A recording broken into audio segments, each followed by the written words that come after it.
What's going on, guys? It's 5K Perfectionist coming back to you guys with a training update. Alright, so today on the menu I have 13 miles. Just wanted to come with a update, kind of, just bring you guys up to speed as to what I have going on in my training program right now. So it's been a very grueling week. I've been doing a lot of schoolwork, tests, midterms just finished, so we're in the finals. And so it's just been a tough go, but I've been getting it done and knocking all that stuff out. So right now I'm about to head to the gym and do 13 miles. I've noticed that I kind of resort to the treadmill a lot more often than I have in the past. Like, this is gonna be my second time on the treadmill this week. And so after this run, I'll be at 40 miles. So right now, I'm actually going to be at 38 miles now that I think about it, because I've only run 25 so far this week, 25 miles. I'm shooting for like 65, 70 miles by the end of the week, but we'll have to see how that works out or plays in. I know for sure I'll hit above 50, and so that's always good for me. Like, above 50 is always I'm keeping in good form, very good form. 50 miles a week lets me know that I'm in good enough shape to race. And so next week I have a Thanksgiving 5K I'll be running with the Atlanta Track Club.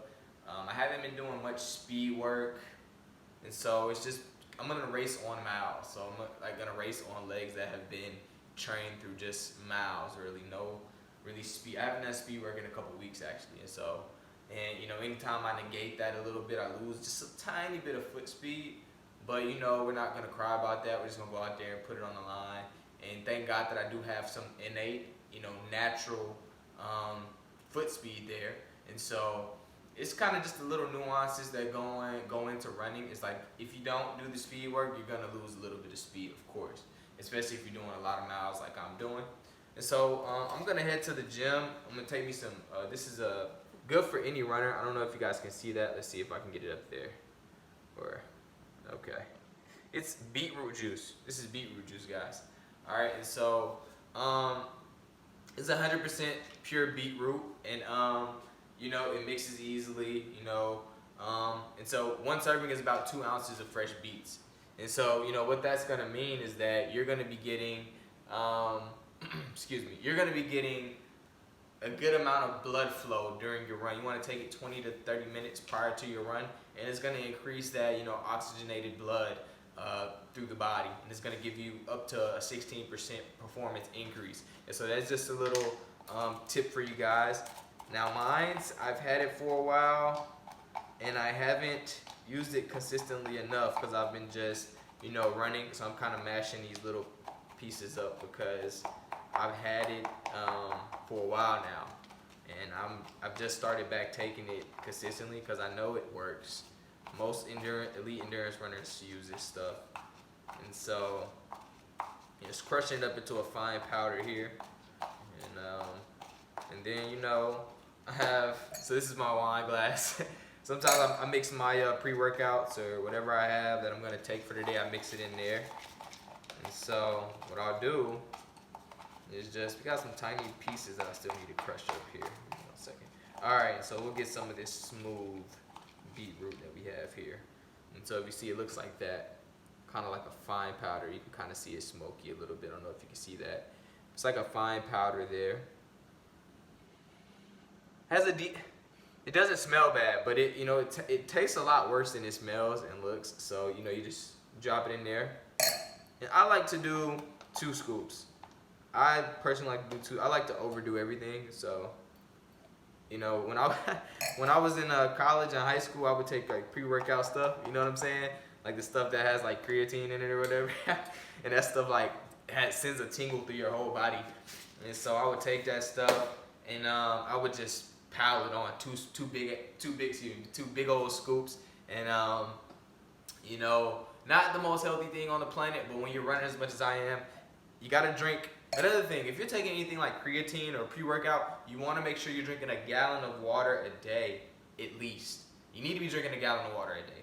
And so so after that, we get our spring water or whatever. I like spring water just because I feel like it's the most natural water you can kind of obtain, because I feel like alkaline water is kind of overhyped or whatever, and I feel like purified water is just a little bit too stripped of its nutrients. And so I find that spring water is, you know, the tastiest. It tastes the most natural.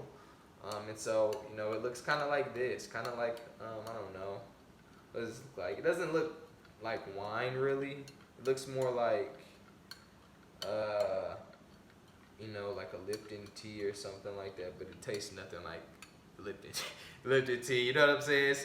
It's not the tastiest thing on the planet, but, you know, all my elite runners know that you gotta do some things you don't like, a lot of things you don't like, actually, in order to obtain those big time results. And unfortunately, beet root juice is just one of the things you probably have to add in, just because of the research behind it. If you guys look it up right now on Google, on your iPhone or wherever you have your Mac, and look up what is the benefit of beet root juice on endurance performance, it'll tell you it can increase your performance up to about 16%. And if you're not really familiar with statistics, that's super, like, that's crazy, you know what I'm saying? So this is something you probably just want to definitely add into your regimen as an endurance athlete. You know, I think I got this, how much comes in here? It's about 5.5 ounces from Whole Foods, you know, USDA organic. You want to make sure you get the organic kind, just because you don't want any additives added in there. You know, 2 grams of sugar. It's all natural sugar, of course. 2 grams of carbs, not a lot of fiber, so it won't have you run into the restroom or whatever, and that's good, you know. I'm getting more into my herbal side too. Like I was in class corporate finance the other day, and one of my homies, he had something called Bibataki powder. He brought it to class or whatever. Real health conscious dude, and I just took a scoop of it, big thick ass scoop of Bibataki powder. It was terrible, but it left my teeth and my mouth feeling great. It, you know, it helps with digestion. And so Bibataki powder, y'all go buy that. That's some good stuff. And y'all gonna see me chug this right fast, all right, before I head to the gym. So it's beet root powder. If you know how this tastes, you know it takes a man to chug this, bruh.